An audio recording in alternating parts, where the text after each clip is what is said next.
네, CBS 라디오 박종현 한판승부 2부분을 열었습니다. 중국과 일본 양국의 관계가 일촉즉발의 상황으로 치닫고 있습니다. 거친 비판과 또 경제, 외교 제재까지 이어지는 상황인데요. 이런 상황 속에 우리 대한민국은 어떻게 대응해야 될 것이냐. 또 전 국립외교원장이시고 외교 전문가이십니다. 조국혁신당의 정책위 의장 김준영 의원과 말씀 나누겠습니다. 의원님 어서 오십시오. 네, 안녕하십니까. 오랜만입니다. 주말까지 고생 많이 하셨죠? 예, 전당대회 하느라고 좀 고생했습니다. 또 뜻하지 않게 정책위 의장 맡으셨는데 예, 당 3역을 맡아가지고 예, 앞으로 하시지 많으시겠습니다. 뭐 아직은 뭐 잘 모르겠습니다. 예, 당 얘기는 조금 이따 좀 여쭤보고 네. 자, 일단 중일 갈등이 굉장히 심각해지네요. 네네. 그 에이펙 마치고 뭔가 좀 이재명 대통령이 중국과 일본 외교도 잘하고 있다 평가할 수 있었던 것 같은데 지금 중국과 일본이 싸우고 있어가지고 왜 이렇게까지 되는 거예요? 그러니까요. 이게 우리 보통 국책정치학자들이 한 30-40년 전과 비교하면 네. 과거에는 대외 환경이 그 나라의 국내 정치를 좌우했는데 예, 요즘을 보면 완전히 국내 정치가 대외 정책을 지배하는 것 같아요. 그렇군요. 예. 그다음에 다카이치가 출발을 폼을 했고 사실은 처음에는 굉장히 불안한 정권이잖아요. 예. 그래서 사실 유신회를 겨우 끌어들여 가지고 사실 소수당으로 총리 출발을 안 될 뻔했어요. 안 될 사실은. 뻔하고 예. 그 지지 기반도 약했는데 예. 갑자기 이제 지지율이 여성 총리라는 그 희소성이 또 그다음에 이분이 이제 여자 아베라고 불리는 분이니까 아하. 실제로 아베 정책을 지금 다 부활시키고 있고 예. 아베 때 주요 강요들 다 모으고 있거든요. 예. 그러니까 그런 연장선상에서 두 가지가 다 작동하는 것 같아요. 하나는 약간 업이 된 것 같고요. 좀 업이 된 것도 있는 것 같고요. 그 다음에 또 계산된 발언도 있는 것 같다. 왜냐하면 유신에도 반중이거든요. 예. 그러니까 또 그 다음에 극우니까 이시바 입에서는 훨씬 더 왼쪽이니까 아마 그 부분에 대해서 뭔가 쳤는데 너무 세게 저는 이 중국의 뒤통수를 때린 것 같다. 왜냐하면 트럼프조차도 대만 문제 쉽게 얘기 안 하는데 안 하고 예. 안 했다는 사실까지 알리잖아요. 그렇죠. 나는 그거 안 건드려. 맞아요. 예. 그리고 최근에 전화했을 때도 예. 중국에 있어서 대만이 얼마나 중요한지 내가 알고 있다고 오히려 배려하는 말까지 맞아요. 했단 말이에요. 예. 그러니까 지금 아베 때는 오히려 트럼프하고 좀 서로 트럼프를 오히려 약간 끌고 가는 느낌이었는데 이번에 이게 서로 안 맞으니까 예. 이건 일본이 자꾸 계속 좀 악수를 둔다는 생각이 저는 좀 듭니다. 미국이 배경에 있으면 또 모르겠는데. 예, 그 트럼프 생각도 그렇게 본인과 일치하는 것도 아닌데. 예. 그러니까 이분이 대만 유사시에 개입하겠다 이 발언을 하자 중국에서도 더러운 목을 벨 수밖에 없다 이렇게 얘기하거든요. 하여튼 너무 이거 너무 센 얘기예요. 너무 세요. 이게 북한 뭐 그 성명 얘기도 아니고. 이 총영사가 아는 분이에요. 근데 이런 분이 아니에요. 그래요? 이렇게 과격한 스타일이 아니고 굉장히 점잖게 알려진 분인데 예. 제가 왜 그러면 이럴까? 뭔가 지금까지 중국이 좀 기분 나쁜 게 축적돼 있었고 그러니까 한미일이 만나서도 계속 대만 얘기 수위가 예. 조금 높아졌고요. 예. 또 하나는 지금은 트럼프를 놓고 뭐 르테닉이니 베센트니 그다음에 이민국인이 다 경쟁하잖아요. 그렇죠. 중국도 민족주의를 강조하는 베이징을 놓고 예. 엄청 경쟁 중이라는 생각이 듭니다. 더 세게 얘기해서 어필하는 겁니다. 아하. 북경을 향해서. 예. 그것도 보셨잖아요. 저기 주머니에 손 넣고. 맞아요. 그러니까 뭔가 자기는 얼마나 지금 예. 충성하느냐, 충성 경쟁이 좀 보여요. 그러니까 중국과 일본 더 어떤 국리 정치적인 요소가 결합이 돼서 지금 예. 두 갈등이 격화되고 있다. 그게 핵심이 민족주의다. 그러니까 지금 이렇게 붙는 거에 대해서 양쪽에서 강경파들은 또는 민족주의자들은 물러설지 않고 잘한다고 얘기하고 있는 거죠. 그래서 지금 일본 내에서 지금 다카이치 신하의 그 지지율이 높아지고 있다면서요? 예. 참 특이합니다. 한 70% 되는데요. 예. 근데 여기서 우리가 조금 살펴봐야 돼요. 그러니까 다 그렇게 70%가 예를 들어 대중정책을 찬성하냐 꼭 그렇지는 않아요. 지금 한 10% 내지 15%는 떨어집니다. 다시 말해서 70% 정도 가깝게 지지하지만 실제로 대중정책에 대해서는 50% 됩니다. 우려하는 거죠. 예. 일단 당장 경제에 영향이 오니까. 상식적인 수준에서 하는 사람은 걱정하는 것이고. 그렇습니다. 예. 예. 근데 지금 이제 중국도 가만히 안 있고 지금 관광객도 가지 마 뭐 이러면서 이러고 있는 거 아니에요? 예. 근데 타격 분명히 있을 텐데 왜 이럽니까? 지금 일본 경제가 전체적으로 안 좋은데 딱 좋은 게 관광이거든요. 어마어마하게 팬데믹이에요. 예. 그게 엄청나게 많은데 우리도 많이 가고 중국도 많이 가는데 너무 많이 와서 일본 오벌 투어리즘 그만 얘기하세요. 좀 오면 좋겠다 이 정도인데. 그리고 시티 텍스 막 올리고 그랬거든요. 예. 적게 오라고. 근데 이제 가지 마 이렇게 되는 건데. 예. 그러면 지금 일본 경제는 그래도 이런 거 와도 상관없다. 감내하고 가겠다 이런 스탠스인 겁니까 그러면? 정부는 그렇게 얘기하겠죠. 그러나 실제로 거기 입장에서는 관광지 입장에서는 괴롭죠. 엄청 괴롭습니다. 예. 예. 자 그러면 이러한 갈등을 보고 있는 미국 입장은 뭡니까 그러면? 그러니까 미국에 제가 자주 말씀드리는데 미국에 두 가지 흐름이 있습니다. 예. 그러니까 트럼프는 분명히 예. 중국을 건드리기 싫어하고 트럼프는 역설적으로 푸틴이나 시진핑하고 뭘 해보고 싶어하는 스타일이에요. 예, 맞아요. 예. 그런데 뭐 루비오라든지 헤그세스라든지 예. 장관 또 군부는 한미일을 자꾸 묶는 거거든요. 예. 근데 옛날에 네오콘들은 트럼프하고 뭔가 자꾸 부딪혀가지고 트럼프가 그 사람들 다 싫어하고 나중에 탓을 하잖아요. 예. 근데 루비오와 헤그세스는 눈치는 보는 것 같아요. 트럼프의 앞보다 앞서지는 않는데 뒤에서 표현하자면 사부작 자기 사부작. 것들을 챙긴다. 그렇죠. 그래서 처음에 국무부에서는 예. 일본 편 들었습니다. 근데 지금 최근에는 트럼프는 오히려 일본한테 자제시킨 것 같아요. 왜냐하면 다카이치한테 전화를 했는데 예. 그러니까 다카이치한테 무슨 얘기했냐 하니까 뭐 미중 얘기도 했지만 그러니까 기자가 물었을 거 아닙니까? 그러면 혹시 중국에 대해서 얘기한 거 있냐 그러니까 뭐라 하냐면 외교적 대화는 상세한 것을 밝히는 것은 바람직하지 않다 이 말은 했다는 말이에요. 예. 그러니까 얘기죠. 트럼프가 다카이치한테 뭐라고 자제를 시켰다는 말이거든요. 예. 이거는 아니면 편을 들었으면 얘기했겠죠. 미국이 자기한테 동의했다는 식으로 했을 텐데 예. 자기가 듣고 싶지 않은 얘기를 했기 때문에 얘기했다는 자체도 얘기를 안 하는 거거든요. 근데 사실 다카이치가 그 트럼프와 그 미일 정상회담에서 인상적이었던 게 이분은 파짝파짝 뛰더라고요. 아 예. 아까 업됐다는 표현하셨는데 가장 업됐을 때가 트럼프 만났을 때였거든요. 예. 그럼 지금 미일 관계는 괜찮은 건 사실인 것 같은데. 그런데 이제 전적으로 아부 외교거든요. 그러니까 아부 외교. 이시바 때 아예 스스로도 아부 외교라고 일본이 명칭을 했고요. 예. 그랬는데 뒤통수 맞았거든요. 이시바 사실 뒤통수 맞았고 그렇죠. 규모. 다카이치도 자기가 수상되면 다시 협상하겠다 그랬는데 예. 역시 다시 항복을 했단 말이에요. 근데 참 보면 이재명 대통령이 그런 말 했잖아요. 우리는 두 번이나 탄핵된 나라다. 이렇게 이걸 풀어서 얘기하면 한중일 중에 제일 대통령 해먹기 힘든 나라가 한국이다. 왜냐 우리 국민들이 주권의식이 있으니까. 예. 근데 일본은 이렇게까지 해도 사실 여론이 그렇게 흔들리지 않는 거 보면 뭐 다카이치가 저러는 게 자 그러면 이 상황에서 그러면 우리 대한민국은 스탠스를 중일 갈등 속에서 어떻게 취해야 되는 것이냐. 굉장히 셈법이 복잡한 상황이긴 한데. 일단 많은 사람들이 그 얘기를 합니다. 반사이익 분명히 존재합니다. 예. 그리고 일단 중국에서 또 다 한국으로 오고 한반도? 일본에서 중국 갈 사람들이 또 다 한국에 와서 지금 이 연말 연초에 숙박 대란이 일어난다고 얘기해요. 그래요? 예. 제가 당장 지방에 출장을 가면 KTX 표가 없습니다. 그렇습니까? 그거 구하는데 엄청 힘든데요. 예. 이제는 관광객들이 서울만 아니라 전국으로 가는 것 같고요. 우리한테는 뭐 좋죠. 예. 왜냐하면 그다음에 그뿐만 아니라 외교적으로도 일본도 한국까지 멀어지면 안 되잖아요. 한국하고 사이는 그렇죠. 지켜야 되는 거고 맞아요. 중국도 네.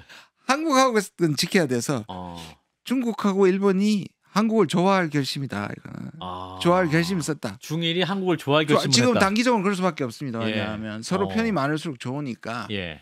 그런데 이게 계속되면 지금 예를 들어서 계속 뭐 실탄 훈련을 하고 그다음에 일본의 그 방위상은 또 섬에 가가지고 미사일 뭐 배치 이런 것들을 점검하고 예.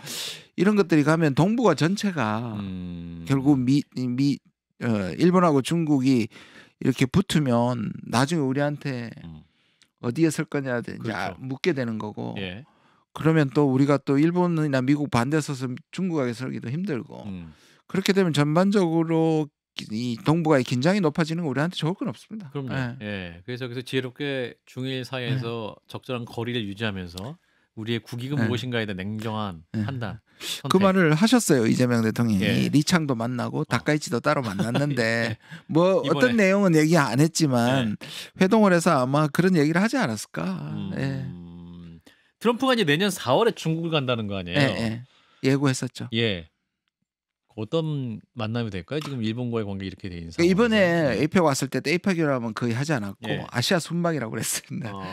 그러니까 다자회담에서 이번에도 G20도 G20도 그러니까 그렇죠. 예, 욕을 했잖아요. 예. 비판을 했는데 그래서 그때는 아마 2차 아시아 순방이 될 것이고 그때는 중국과 아마 왜냐하면 지금 무역 협상이 다 유예지 1년 정도 완결이 유예된 아닙니다. 거고. 1년 예. 유예입니다. 예. 그래서 90일 유예하다가 5차 무역 협상을 한 다음에 1년 유예를 했으니 내년 4월에는 완결된 무역 협상을 하자.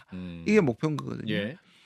그럴 가능성이 있다고 많은 사람들이 생각을 해요. 그러니까 오히려 중국하고는 대타결을 하고 동맹과 우방국한테는 계속 뜯겠다.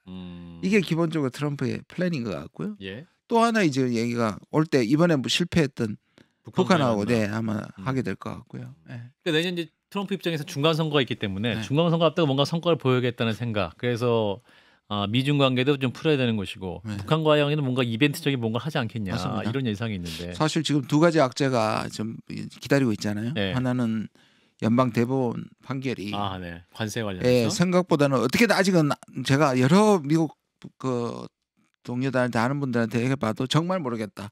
그래요. 이거 이들 둘 중에 어디를 가도 이상하지 않을 정도로 왜냐하면 네. 실제로는 6대3으로 보수인데 예. 이 법적 원리를 따지면 사실 트럼프가 패배할 가능성이 꽤 있는데 네. 그러면 지금까지 관세 정책이 엄청나게 타격을 받을 것이고요. 우리는 그랬으면 좋겠습니다만 두 번째는 앱스타인 파일 때문에 예. 이거 지금 이제 30일 내로 다 까야 되는데 동영상도 있다. 예. 그런 것들이 이제 그래서 혹시 법무부에서 네. 몇몇 부분을 잘라서 편집할 수도 있거든요. 하자면. 그래요. 예. 그래서 다 전체를 공개를 안 할 수도 있습니다. 그것도 변수고요. 예. 그다음에 이제 지금 계속 이제 지지율이 떨어지고 있으니까 트럼프의 지지율. 예. 그런 것들이 합쳐지면 뭐 그런 계기가 필요하다고 생각할 수 있을 것 같습니다. 여기서 이제 그 국민들이 궁금하신 거는 그 트럼프가 이제 부과한 상호관세가 위법인지 판단하는 게 이제 말씀하신 대법원 미국 네. 연방 대법원의 심리인데 네. 그럼 트럼프가 행정부가 패소를 하게 되면 네. 다 토해내야 되는 겁니까? 그러니까 그거를 이제 그것도 이제 이 물음표인 게 뭐냐면 그걸 토해낼지 예. 아니면 새로운 관세를 할지. 품목 관세로 그러니까 이거는 지금 보편 관세에 대한 위법성이거든요.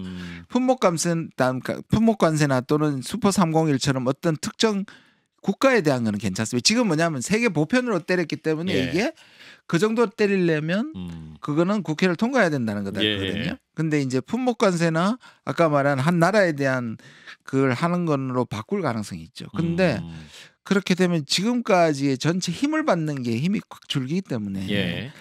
그런 부분에서 이제 뭐 집행 명령을 하고 할 수는 있겠지만 실제로는 돌려줘야 되죠. 그러면 돌려줘야 되는 게 맞습니다. 근데 다른 방식으로 상기하려고 하겠죠. 우리 관세 협상 이번에 맺은 건 어떻게 되는 거예요, 그러면? 그러니까 제가 계속 버텨야 된다고 그 말씀하셨는데 계속 얘기하나 했던 게 그거죠. 어떻게 될지 모른다. 그래서 지금 민주당도 처음에 빨리 통과시키려고 그러다 약간 슬로우다운 하는 것 같아요. 그래서 제 생각도 입법 정도만 하고 그러니까 입법도 할 필요 없고요. 그냥 제출. 그래? 제출만 하면 그 관세는 인하가 되거든요. 그러고 나서 뭐 국민의힘 얘기도 들어주고 공청회도 하고 예. 통과는 천천히 해도 된다. 여전히 아직 우린 천천히 해도 된다. 뭐 대통령의 항의를 하더라도 이재명 대통령 입장에서는 아직 우리 국회에서 계류 중인 그렇죠. 상태고 오히려 그렇게 하는 게 맞죠. 여야가 좀 굉장히 좀 논쟁이 심한 상황이다. 이렇게 좀 하면 전략적으로. 제가 그 대통령실의 분위기를 보니까 대통령실은 이 얘기를 한 일단락 찍고 싶어하는 것 같아요. 그러니까 이 얘기가 자꾸 떠서 미국이 자꾸 듣게 되면 이게 문제가 되면 우리한테 손해될 게 없다. 왜냐하면 너 이렇게 하지, 너 이렇게 해가지고 계속 할 텐데 된 걸로 하고 그냥 바닥에 내려놓자. 다시 문제가 생길 때까지. 그게 맞는 것 같아요. 그래서 우리가 스스로 이 문제를 자꾸 덜출 필요가 없다. 그렇군요. 일단 미국 연방 대법원이 또 어떤 판단하는지 이 부분도 좀 봐야 될 그것도 필요가 사실 있고. 트럼프가 당긴 거거든요. 자기 그래요? 편 들 줄 알고. 왜냐하면 1심 2심에서 졌거든요. 근데 연방법은 자기 편이라고 생각해서 당긴 겁니다. 그래서 연내로 아마 나올 수도 있어요. 그렇군요. 예, 그 결과 좀 보시고. 아까 북한 얘기 잠깐 했는데 김정은 만날까요? 김정은이 만나줄까요? 그 부분 트럼프 너무너무 만나고 싶어갖고 계속 막 편지를 보내고 막 인터뷰하면서 나라지까지 기다리고 있고 뭐 얘기 계속 했는데 그리고 마지막 할 때가 있죠. 내가 이번에 바빠서 먹는데 거꾸로 그렇게 얘기했단 말이에요. 왜냐하면 뭐라도 합리화시켜야 되니까. 왜냐하면 제일 나쁜 거는 이제 기회는 다쳤다. 예를 들어 화가 나서 삐쳐서 그렇죠. 갔더라면 별로 좋은 게 아닌데 아마 다음을 본 것 같고 그 북한도 고민했다고 생각해요 저는. 뭐 정확하게는 모르겠지만 마지막까지 했는 나오는 게 나을지. 왜냐하면 어차피 협상은 못하니 예. 나가서 그냥 회동 한 번 정도 하는 게 뭐 나쁠지도 않을 수도 있다고 생각했을 것 같고요. 예. 근데 북한이 결국은 아직까지 2019년의 트라우마를 극복 못한 것 같다. 사진만 찍고 왔더라. 예. 그렇기도 하고 그 뒤통수 맞았던 예. 하노이를 예. 그렇게 보면 트럼프가 2개의 미끼를 던졌잖아요. 그러니까 핵 보유국의 일종이다. 보유국가 일종이다. assault of라는 말을 했고 두 번째는 제재 문제도 어떻게 하면 내가 해결해 줄 수 있다고 했는데 그게 확실하게 주는 약속인지가 애매했어요. 예. 그러니까 기다리고 4월까지 미국이 갖다 놔라. 자기들이 원하는 것들을 해주면 나오겠다. 뭐 이런 자세인 것 같습니다. 예. 그 트럼프 1대 볼튼과 폼페이오와 비교하면 네네. 지금 팀은 어떻습니까? 그러니까 아까 말씀드린 것처럼 폼페이오하고 볼튼은 트럼프하고 맞서면서 그래서 실제로 트럼프가 나중에 저 사람들 때문에 내가 실패했다. 실제로 폼페이오하고 볼튼은 하노이 실패에 큰 해방자는 사실이에요. 뒤에 아베도 있었다고 그렇죠. 하고. 아베하고. 그래서 트럼프가 이 중간에 졌을 때 4년 동안 절치부심할 때 이 사람들 욕하면서 다음에는 충성분자만 하겠다 했고 실제로 지금은 충성분자들 하긴 했는데 헤그세스고 루비오도 다 반중반복이에요. 그렇다 보니 아까 말한 것처럼 심기를 거스르지 않지만 뭔가 계속 사부작 자기들의 이익을 조금씩 개진하고는 있는 것 같습니다. 예, 그래서 지금 이제 중일 갈등 걱정하시는 분들은 지금 이제 중국이 제2의 청일 전쟁이다 뭐 이런 얘기까지 나오고 청일 전쟁 격전에서 실탄 훈련을 실제로 중국이 24일에 했다고 하는데 어제 이 무력 충돌 가능성도 있습니까? 저는 뭐 거기까지는 안 갈 것 같긴 한데요. 그런데 실제로 구축함까지 보내가지고 지금 실탄 훈련뿐만 아니라 함정도 3척을 보냈고요. 아까 말한 그 요다구니 섬이라는 곳이 110km밖에 안 돼요. 그게 이제 일본의 최전방이고 타이완까지 110km밖에 안 되는데 거기를 그 고이즈미 아들 가 이제 갔거든요. 그래서 하여튼 이거 결국은 꽉 끌어올랐다가 그때 사실상 홍콩 시위하고 민주화 운동하고 낸시 펠로시 그 방문했을 때 난리가 났었잖아요. 그때도 실탄 훈련 했었는데 그때 이제 미국하고의 이제 대만의 이 문제인데 지금 일본하고 이런 것 때문에 결국 이번에 확실하게 중국이 다짐을 받아야 했다고 해서 조금 오래 갈 것 같긴 합니다만 군사 충돌까지는 가겠나 싶네요. 예, 그 안에서 우리의 역할을 고민할 것 같고, 자 이번에 이제 한미 정상회담 때 이제 이재명 대통령이 그 오천 회동 처음 이제 모두 발언에서 핵 추진 잠수함 얘기를 하면서 오해하지 마시고 들으세요 하면서 연료를 좀 할 수 있게 해달라 이렇게 말씀하고 지금 이제 됐지 않았습니까? 근데 또 일각에서는 이게 핵 추진 잠수함 이게 정말 좋은 거 맞냐? 김종대 전 의원 같은 경우는 이거 좀 국가적 허용이다까지 또 말씀하시는데 의원님께서는 이거 어떻게 보세요? 저도 개인적으로는 지금까지 소신은 우리는 원잠이 아직은 필요 없다고 생각을 하고요. 그다음에 현대전은 값싸고 지금 다 러우 전쟁도 거의 드론 전쟁이거든요. 그래서 2,000불짜리 드론이 그러니까 한 300만 원짜리 드론이 수백만 불짜리 탱크를 또는 비행기를 박살내는 방식이라면 마이크로워군요. 벌떼처럼 무인 잠수함 벌떼가 차라리 100m나 되는 큰 원자력 잠수함이 오히려 노출되고 약할 수 있다 이런 게 하나가 있고 또 하나는 우리가 정말로 대양 해군으로 가야 된다는 전략이 먼저 서고 그다음에 그에 맞게 저는 잠수함이 가야 된다고 생각하는데요. 그러나 대통령의 이 협상 전술이 더 큰 걸 때려서 기본적인 제철이나 연료를 확보하려고 그랬던 것 같고요. 그런 점에서 우리가 카드를 확보한다는 점에서는 저는 잘했다고 생각을 합니다. 근데 미국 쪽에서는 어떻게 생각하느냐 하면 우리는 더 큰 걸 때려서 더 작은 것까지 확보했다고 생각하는데 미국은 오히려 이 핵잠이 적어도 10년에서 15년 걸리니까 그때까지 미뤘다고 할 수도 있어요. 미국 입장에서는 그러니까 제철이나 이런 거 그때까지 안 해줄 수도 있어요. 그러니까 우리는 오히려 그 부분을 협상 때는 이렇게 했지만 중간 단계로 그걸 찾아내야 됩니다. 그러니까 한미 원자력 협정에서 우리가 일본처럼 세계 평화적 이용에 대한 것들을 확보해야 된다. 그것보다 더 앞에 또 있어요. 그게 민감적 국가 지정이잖아요. 맞아요. 그러니까 그것은 사실 에너지부. 에너지부거든요. 그 에너지부가 했으면 그게 우리가 대통령이 말한 것처럼 우리가 핵국가로 가는 게 아니라라고 선언했다면 사실 거기에서 해제를 해줘야 된다. 그러니까 사실 우리는 3단계로 가야 된다. 아니면 미국 군부든 예. 이거 안 해줄 수도 있다. 시간 예. 끌면서. 그 지금 그 협상 결과 내용이 핵 추진 잠수함을 뭐 만드는 거 허용하긴 허용했는데 그걸 또 트럼프 얘기는 미국 캘리에서 만들어야 된다. 근데 또 필리 존슨에 만든다. 아니다. 또 이제 우리 안보실장은 아니다. 전제가 우리나라에서 건조하는 걸 전제로 얘기했던 것이다라고 하고 그 팩트 시트에는 아예 기록은 안 돼 있더군요. 그러니까 이거 지금 팩트 시트를 가지고 아마 해석 전쟁하고 실행 투쟁이다. 지금부터 하나하나 해석 전쟁이 일어날 것이다. 이런 것들은 어떻게 될지를 모르거든요. 문재인 정부 때 그 사거리 제한 풀었을 때도요. 미 군부에서 내부적으로 엄청나게 문제가 됐었습니다. 그러니까 미국이나 러시아, 뭐 러북이 아무리 저렇게 한다 우리 언론에서 이제 러시아가 북한한테 최첨단 핵 기술이나 재질입 기술 줄 거다. 저는 택도 없는 생각이라고 생각합니다. 그런가요? 미국도 1950년대 영국에 딱 한 번 핵잠수함 기술 주고 그 이후에 첨단 기술 절대 안 줍니다. 그러니까 우리가 어떻게 접근해야 되느냐면 우리가 지금 그때 조지아 사태 때도 법 안 바꾸고 있는 법 가지고 해석해서 들어가 버렸잖아요. 그래서 문제가 생겼잖아요. 똑같습니다. 그러니까 미국의 지금 존스법이라든지 이런 조성 관련 이런 것들에 대해서 아까 제가 그래서 민감 국가나 한미 원자력 협정에서 미국의 진정성을 빨리 확인하지 않으면 이 모든 건 다 해줄게 하고 그렇죠. 트럼프의 시기가 다 지나가 버립니다.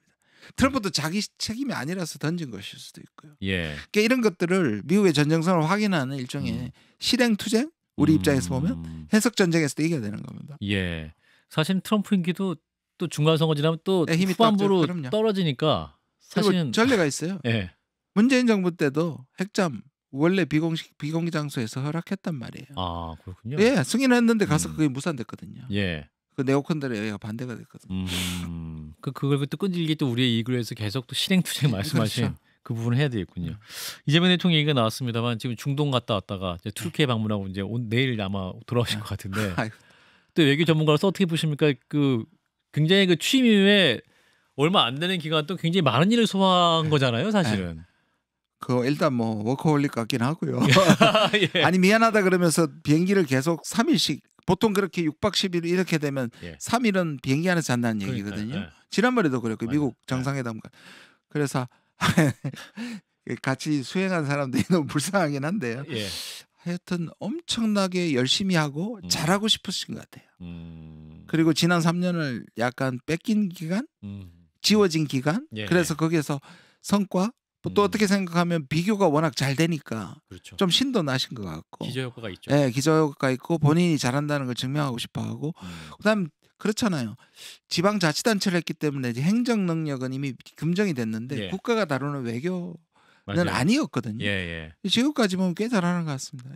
성공적이다 이런 평가를 하실 수 있을 것 같고. 자 어제 이제 전당대회 아까 주일에 끝났습니다. 전당대회 당 우리 조국 혁신당 얘기 좀 해보면 그 장도혁 대표랑 토론 하신다고 그랬잖아요. 조국 대표가 지금 실무진들이 얘기하고 있다라고 신장식 최고위원은 말씀하시는 것 같아요. 하는 것 같더라고요. 그래요? 그러면 토론하는 건 아니 이제 이게 여러 가지 맞다가도 서로 안 맞아서 어디 결렬될 수도 있는데 기본적으로 이제 그 의제도 좀 나왔고 하니까 그리고 뭔가 두 분 다 뭔가 계기가 필요한 분들이니까 하지 않겠나 싶긴 합니다. 그렇군요. 성사 가능성을 그래도 높게 보시는군요. 의원님께서는. 정책위의장 임명되셨는데 그 당이 이제 또 내년 지방선거를 앞두고 국민들에게 당의 존재감을 또 인식시켜야 되는 것이고 하시기 때문에 우선순위로 생각하시는 건 어떤 부분이시죠? 저는 지금 지난 이제 딱 3분의 1 지점인데요. 저는 여전히 이제 뭐 여기 와서 지금 외교 문제를 얘기하듯이 정치인보다는 여전히 이 좀 직능 대표로서의 외교 전문가로서의 정체성이 더 큰 게 사실인데 비로소 이제 당직을 맡게 되고 정책위장이니까 정치인의 모습을 당장이 지금 질문이 이렇게 오잖아요. 옛날에 나 출연해도 외교에는 질문 안 하셨는데 뭐 공부 열심히 하겠습니다. 열심히 하고 당의 중요한 시점이기도 하고 저는 늘 한국의 문제점 중에 하나가 양당 구조라고 생각했고요. 미국도 마찬가지고.